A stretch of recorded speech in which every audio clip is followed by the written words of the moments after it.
राजनीति, आंदोलन, किसान, करप्शन, गरीबी, इन सभी मुद्दों पर आवाज उठाएगा अब तक न्यूज इंडिया।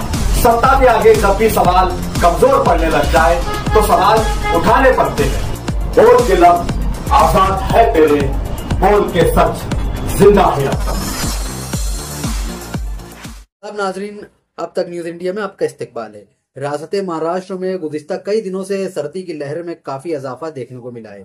वजह अब ये बताई जा रही है कि खलीज बंगाल में बनने वाले दो तूफान सेनियार और डिटवा के बाद महाराष्ट्र में दिसंबर के पहले हफ्ते में तवक्के से ज्यादा सर्दी पड़ रही है।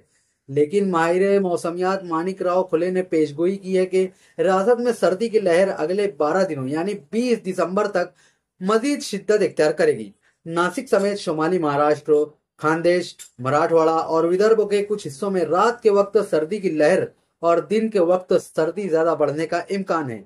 मुंबई, कोकण खित्ता को छोड़कर महाराष्ट्र के बाकी हिस्सों में सर्दी का काफी ज्यादा जोर है। मौसम के माहिरीन इस सूरत हाल को दिसंबर की गैर मामूली सर्दी की लहर करार दे रहे हैं।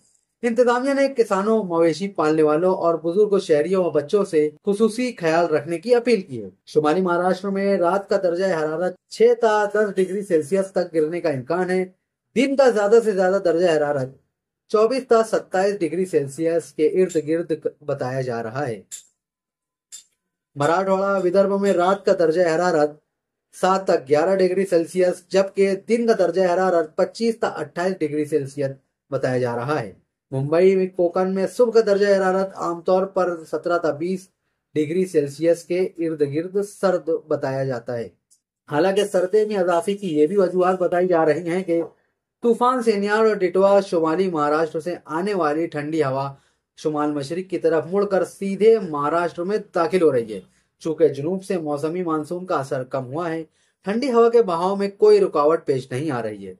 चूंकि एक के बाद एक मगरिबी रुकावटें आ रही हैं, शुमाली हिंदुस्तान से ठंडी हवाएं मुसलसल दाखिल हो रही हैं।